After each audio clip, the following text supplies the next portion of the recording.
Hello guys, it's Jumpmaster100 today, doing another Monogatari video. So this time I want to talk about the importance of Koyomimonogatari. So, before I say anything else, there will be spoilers here for everything through final season.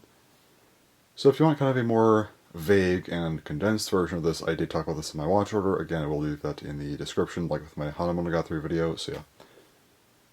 Koyomimonogatari is weird because it's the one part of the series that I do sometimes hear people say to skip or just watch a couple episodes of and leave the rest alone. I disagree with this mostly, so I'm going to go kind of category by category with how I want to, segment the episodes and just talk about how necessary I think they are. So I guess let's go ahead and get started with kind of the more obvious of the bunch.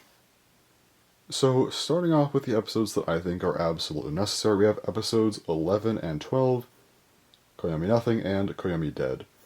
So episode 11 on its own isn't the most important thing, but it does lead directly into episode 12, Koyomi Dead, which has direct ties to both Shinobu Male and, even more so, Mayoi Hell. So these two are pretty necessary. I think most people at this point will tell you, yeah, like if you're going to watch Koyomimonogatari, yeah, you have to watch these two, and some of the other episodes people will say to skip. I disagree with this, but these two I think are 100% necessary to the overall plot of Monogatari. Now, getting into episodes that just provide some important context, episode 4, Koyomi Water, tells a story about Kanbaru's dad seeing her mom in the reflection of the bath, of course, Toei Gain. This kind of has some setup for Zoko Wari Monogatari and how, well, Toei actually appears, so I think this does add a bit of foreshadowing, and I think it's actually good to watch this one. Also, in episode 5, Koyomi Wind. So, in Tsukiki Phoenix, there was a meeting between, well, Araragi, Shinobu, and Kaiki, and you actually get a little bit more on this. I think this is good to get more, well, context for this discussion.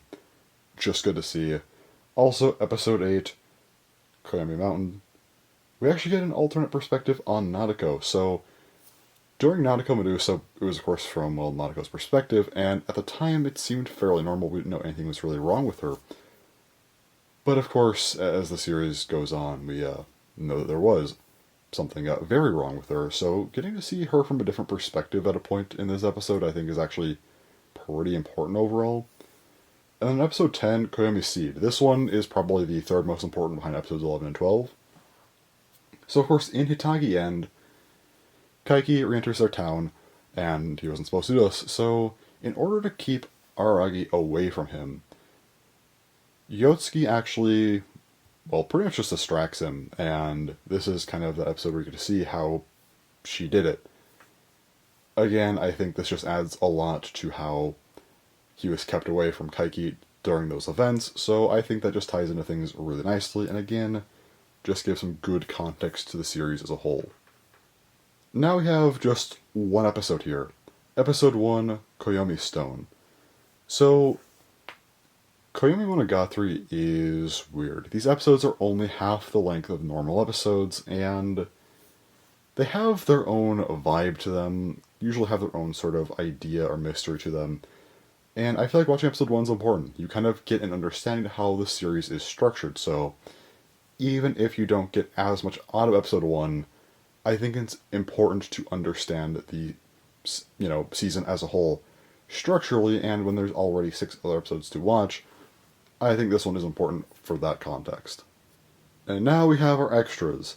Episode 2, Koyomi Flower, Episode 3, Koyomi Sand, Episode 6, Koyomi Tree, Episode 7, Koyomi Tea, and Episode 9, Koyomi Taurus. I got nothing for these 5. Could you skip these 5 and pretty much come away from the series the exact same? Honestly, probably. But I would still recommend to watch these. You do get more character interactions.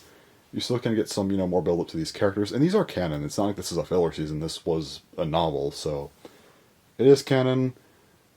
Yes, it doesn't really add much to the overarching plot or give really anything at all. But look, it's 5 half-length episodes. I mean, if you already watched 7 other ones, which I think all have some importance, just watch these 5. If you're already watching Koyomimonogatari, you're in final season, you have made it through, 60 plus episodes at this point, you probably like the series, so I would just say to continue watching.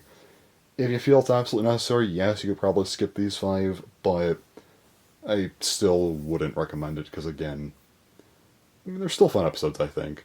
Especially episode 9, but maybe that's just me. So I think the main takeaway here should be to just watch Koyomimonogatari and to not recommend to just skip to the last 2 episodes. But yeah, again, I think you get a lot of context from some of these other episodes. Episode 1, I think, is just important to understand, well, Koyomimonogatari as a whole. And while there are 5 episodes here that aren't exactly necessary, again, it still gives some nice character moments, I think, anyway, and they're still a fun time, so if you feel like it's absolutely necessary to skip an hour of content from this entire series, I mean, I guess you can skip those, but just watch them. So, anyways, yeah, 7 of the 12 episodes here are actually really important to the series, I would say. The other 5, again, I think they at least add something to the series, even if it's not really important to the overarching story. But that's all I gotta say on the topic. So, anyways, thanks for watching, and bye-bye.